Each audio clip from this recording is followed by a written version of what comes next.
तो पिछले एपिसोड में जब वांग और यूहाओ जुबाओ पवेलियन से वापस आ रहे थे तब वहाँ पर एक मास्क मैन उनका पीछा करने लगा था। इसके बाद हम देखते हैं कि वो मास्क मैन अपने खंजर का यूज करके इनके ऊपर अटैक करने वाला होता है, इसलिए यूहाओ भी उसका सामना करने की कोशिश करता है, लेकिन आखिरकार वो भी इसके सामने कुछ नहीं कर पाता। जिसके बाद हम देखते हैं कि वांग अब इसके अटैक को रोकने की कोशिश करता है और फिर इसी मौके का फायदा उठाकर यूहाओ मास्क मैन के ऊपर अटैक करने की कोशिश करता है, लेकिन इसके बाद भी हम देखते हैं कि उसने यूहाओ के अटैक को बहुत ही आसानी से रोक लिया था और अब इस तरह से वो अकेले ही इनके ऊपर भारी पड़ने लगता है। इसके बाद भी हम देखते हैं कि वांग और यूहाओ ने इसके अटैक से खुद को बहुत ही आसानी से बचा लिया था, लेकिन तभी इनको पता चलता है कि यहाँ पर तो असल में और भी बहुत सारे असैसिन आ गए हैं और फिर अचानक से वो अपने फायर पावर का यूज करके इनके गाड़ी के ऊपर भी अटैक कर देते हैं। अब इस तरह से हम देखते हैं कि वांग और यूहाओ यहाँ पर बहुत ही बुरे तरीके से फंसने वाले होते हैं, लेकिन इसके बाद भी वो किसी तरह से इनसे बचकर यहाँ से भागने लगते हैं। लेकिन इसके बाद भी हम देखते हैं कि वे असैसिन इतने आसानी से इनका पीछा नहीं छोड़ने वाले थे और इसीलिए वो इनको मारने के लिए फिर से इनका पीछा करना शुरू कर देते हैं। तभी इसी बीच हम देखते हैं कि वे सभी असैसिन अपने पावर का यूज करके यूहाओ के ऊपर अटैक करना शुरू कर देते हैं, जिसके वजह से यूहाओ भी अब ज्यादा टाइम के लिए इनका सामना नहीं कर पाता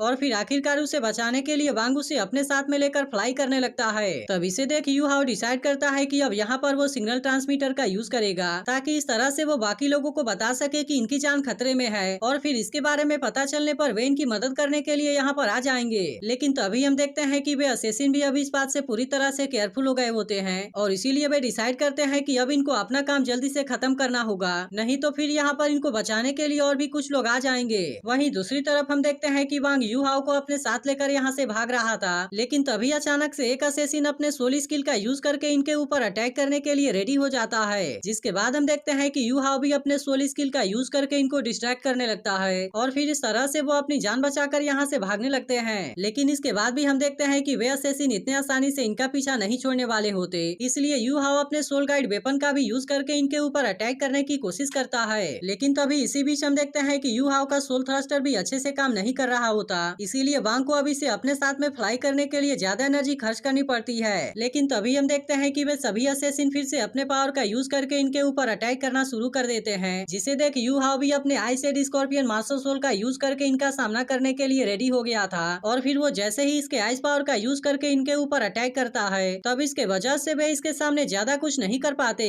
इसके बाद यूहाओ वांग से यहाँ से जल्दी से भागने के लिए कहता है, लेकिन असल में वांग का बहुत ज्यादा सोल पावर कंज्यूम हो गया होता है, जिसके वजह से वह भी इसके बारे में ज्यादा कुछ नहीं कर पा रहा था। वहीं दूसरी तरफ हम देखते हैं कि वे असैसिन किसी तरह से आइस पावर से बच गए होते हैं और वो फिर से इनका पीछा करना शुरू कर देते हैं। लेकिन अब इसी के साथ में हम देखते हैं कि वांग और यूहाओ भी श्रेक स्कूल के गेट के पास में आ गए होते हैं, जहाँ पर वे देखते हैं कि बेई सेंसी और ननान इनकी मदद करने के लिए आ रहे हैं। लेकिन तभी इसी बीच हम देखते हैं कि इसमें से एक असैसिन बिल्कुल इनके नजदीक में आ गया था और फिर वो अपने फ्लेम स्लैश का यूज करके इनके ऊपर अटैक भी करने लगता है। जिसके बाद हम देखते हैं कि वांग और यूहाओ भी अपने मार्शल सोल फ्यूजन स्किल का यूज करने लगते हैं और इस तरह से इसके पावर का यूज करके वे इनके ऊपर अटैक कर देते हैं। अब इसके वजह से हम देखते हैं कि वो असैसिन इनके सामने कुछ भी नहीं कर पाता और फिर कहने लगता है कि यह पावर तो सच में बहुत ज्यादा पावरफुल है। लेकिन अब इसी के साथ हम देखते हैं कि वांग और यूहाओ का बहुत ज्यादा सोल पावर भी कंज्यूम हो गया था, जिसके वजह से अब वो अपने और ज्यादा पावर का यूज नहीं कर पा रहे थे। लेकिन तभी हम देखते हैं कि एक असैसिन अपने ब्लैक एरो का यूज करके इनके ऊपर अटैक कर देता है, जिसे देख बेई कहता है कि अब तो इसे रोकने में काफी देरी हो गई। लेकिन तभी हम देखते हैं कि सेंसी ने अपने शील्ड का यूज करके इनको बहुत ही आसानी से बचा लिया था, जिसके वजह से वो असैसिन अब इनका कुछ भी नहीं कर पाता।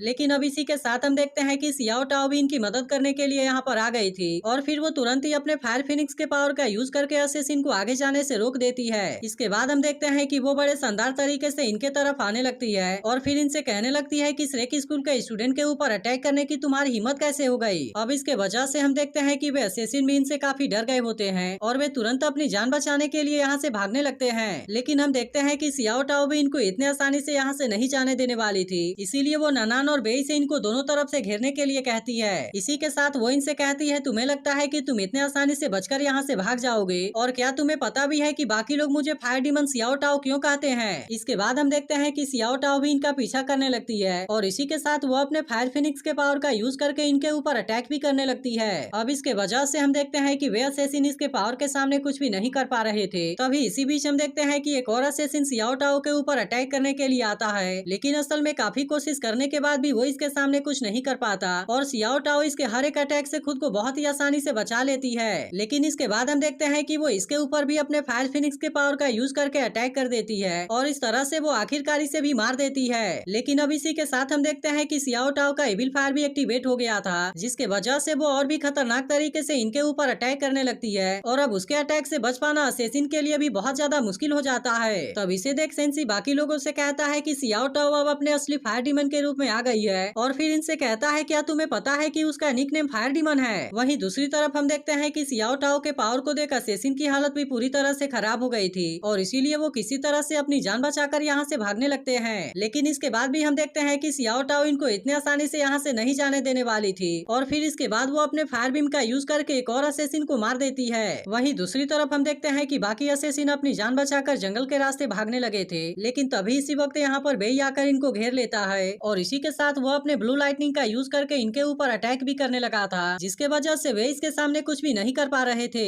इसके बाद हम देखते हैं कि वो दूसरे असेसिन को भी अपने ब्लू लाइटनिंग का यूज करके घेर लेता है, जिसके वजह से अब उसके पास में भी बेई के साथ फाइट करने के अलावा कोई भी रास्ता नहीं बचता और इसीलिए वो अपने डैगर का यूज करके इसके ऊपर अटैक करने की कोशिश करता है। लेकिन हम देखते हैं कि बेई ने इसके अटैक को बहुत ही आसानी से रोक लिया था और फिर वो अपने ब्लू लाइटनिंग टायरेंट ड्रैगन का यूज करके इसके ऊपर अटैक कर देता है। अब इसके वजह से हम देखते हैं कि वो असेसिन इसके पावर के सामने कुछ भी नहीं कर पाया होता और इस तरह से बेई इसे भी बहुत ही आसानी से मार देता है। वहीं दूसरी तरफ हम देखते हैं कि वांग और यू हाओ इसे देख रहे होते हैं और कहते हैं कि ब्रदर बेई के पास में तो 4 सोल्डिंग है। इसके बाद हम देखते हैं कि ननान ने भी इसमें से एक असेसिन को घेर लिया था और वो इसका सामना करने के लिए अपने चारों सोल्डिंग को एक्टिवेट कर लेती है। इसके बाद हम देखते हैं कि वो बड़े शानदार तरीके से असेसिन के ऊपर अटैक करने लगती है, जिसके वजह से हम देखते हैं कि वो असेसिन काफी डर गया था और फिर वो तुरंत अपनी जान बचाकर यहाँ से भागने लगता है। लेकिन तभी इसी बीच हम देखते हैं कि ननान अपने पावर को एक्टिवेट कर लेती है और इसका यूज करके वो तुरंत ही असेसिन के ऊपर अटैक भी कर देती है। अब इस तरह से हम देखते हैं कि ननान ने इस असेसिन को मार दिया था, जिसे देख वांग और यू हाओ तो पूरी तरह से हैरान हो गए होते हैं, जबकि सेंसी का बात तो बाकी लोगों से अलग ही होता है। वहीं दूसरी तरफ हम देखते हैं कि सियाओ टाओ का एक असेसिन के साथ में बहुत ही शानदार तरीके से फाइट होने लगा था, जहाँ पर उस असेसिन ने भी इसके साथ में फाइट करने के लिए अपने सोल्डिंग को एक्टिवेट कर लिया होता है और अब इस तरह से वो अपने ब्लैक फ्लेम का यूज करके सियाओ टाओ के ऊपर अटैक करने लगता है। लेकिन इसके बाद भी हम देखते हैं कि वो सियाओ टाओ का कुछ भी नहीं कर पाता और फिर सियाओ टाओ अपने पावर का यूज करके बहुत ही खतरनाक तरीके से इसके ऊपर अटैक करने लगती है। अब इसके वजह से हम देखते हैं कि वो असेसिन अपनी जान बचाकर यहाँ से भागने लगता है, लेकिन आखिरकार सियाओ टाओ इसे भी यहाँ पर मार देती है। इसके अलावा हम देखते हैं कि बाई और ननान भी बाकी असेसिन का डेड बॉडी लेकर यहाँ पर आ गए थे। तब इसे देख सियाओ टाओ कहती है कि मैं तो इनमें से किसी को जिंदा रखना भूल ही गई। वहीं दूसरी तरफ हम देखते हैं कि बाकी मास्टर को भी इस अटैक के बारे में पता चल गया होता है और मास्टर यान कहता है कि सियाओ टाओ थोड़ी सी हॉट टेम्पर्ड है। तब इस पर मास्टर लिन कहती है कि जिस किसी ने भी हमारे श्रेक स्कूल के स्टूडेंट के ऊपर अटैक करने की कोशिश की है, उसे तो इसके लिए मौत की सजा मिलनी चाहिए। इसके अलावा वे सभी असेसिन काफी खतरनाक भी थे और इसके वजह से आज उन सभी की जान भी खतरे में आ गई थी। तब इस पर टीचर जामा कहती है कि इसी वजह से सियाओ टाओ का फायर फिनिक्स मार्शल सोल भी इन्फ्लुएंस हुआ है और इसीलिए इसके दौरान वो काफी गुस्सा हो गई थी और अब तो मुझे ऐसा लगता है कि केवल 3 सालों में उसके पास में 7 सोल्डिंग होंगे। तब इस पर मास्टर यान कहता है कि सियाओ टाओ का परफॉर्मेंस भी बहुत अच्छा था, लेकिन इसके बाद भी मुझे सबसे ज्यादा वांग और यू हाओ ने हैरान किया है। तब इस पर मास्टर लिन भी कहती है कि अगर वे इतने कम एज में ऐसा कर पा रहे हैं, तब इस बात से मुझे भी ऐसा लगता है कि उनका मार्शल सोल फ्यूजन स्किल सच में बहुत ही इंप्रेसिव है। अब इसी वजह से हम देखते हैं कि वे इनको किसी भी कीमत पर नहीं खोना चाहते, क्योंकि यह चीज श्रेक स्कूल के लिए बहुत बड़ा लॉस होगा। तब इसके बारे में सुनकर मास्टर यान भी कहता है कि हाँ, यह बात पूरी तरह से सही है और इसीलिए मैं भी जानना चाहता हूँ कि आखिरकार वो कौन है जो कि हमारे श्रेक स्कूल के स्टूडेंट का पीछा करते हुए यहाँ तक आ गया। वहीं दूसरी तरफ हम देखते हैं कि सियाओ टाओ को उन असेसिन के आइडेंटिटी के बारे में कुछ भी पता नहीं चलता, इसीलिए वो समझ जाती है कि इनको असल में किसी ने हायर किया है और इसीलिए वो वांग और यू हाओ से पूछती है कि क्या कुछ समय पहले तुम्हारा किसी के साथ में फाइट हुआ था। तब इसके बारे में सुनकर यू हाओ समझ जाता है कि ऐसा असल में हुआ भी ने किया होगा, लेकिन इसके बाद भी हम देखते हैं कि वो इनसे इसके बारे में कुछ भी नहीं कहता। तब इस पर बे इनसे कहता है कि अब इस मैटर को तुम स्कूल के ऊपर छोड़ दो और अब इस तरह से वे सभी यहाँ से आराम करने के लिए चले जाते हैं। इसके बाद अगले दिन हम देखते हैं कि वांग और यू हाओ क्लास के लिए जा रहे होते हैं, जहाँ पर वांग यू हाओ से कहता है कि तुमने उनको हुआ बिन के बारे में क्यों नहीं बताया। तब इस पर यू हाओ कहता है कि वैसे भी तो हमें उन असेसिन के आइडेंटिटी के बारे में कोई भी सबूत नहीं मिला, जिसके वजह से मुझे ऐसा लगता है कि हुआ बिन ने इसके बारे में बहुत ही अच्छे से प्लानिंग किया होगा और इसीलिए इसके बारे में पता लगा पाना स्कूल के लिए भी काफी मुश्किल है। लेकिन तभी हम देखते हैं कि यू हाओ अचानक से काफी गुस्सा हो जाता है और फिर कहता है कि मैं फ्यूचर में अपना बदला जरूर लूंगा। इसके बाद अगले सीन में हम देखते हैं कि वे दोनों अपने क्लास के तरफ जा रहे होते हैं, जहाँ पर हम देखते हैं कि सियाओ टाओ काफी समय से यू हाओ के आने का वेट कर रही थी और फिर इसके बाद वो अचानक से इसे अपने साथ लेकर लेकर यहाँ से जाने भी लगती है। तब इसके वजह से हम देखते हैं कि वांग भी इस बात से काफी परेशान हो जाता है, लेकिन इसके बाद भी सियाओ टाओ यू हाओ को अपने साथ में लेकर यहाँ से चली जाती है। तभी इसे देख बिंग बिंग टियानमेंग से कहती है कि हम दोनों के पास में तो आइस एट्रीब्यूट है, इसीलिए मुझे ऐसा लगता है कि वो हमारे लिए सही नहीं है। और फिर इसके बाद वो गुस्से में कहती है कि इस लड़की ने हमें परेशान करने का साहस कैसे किया।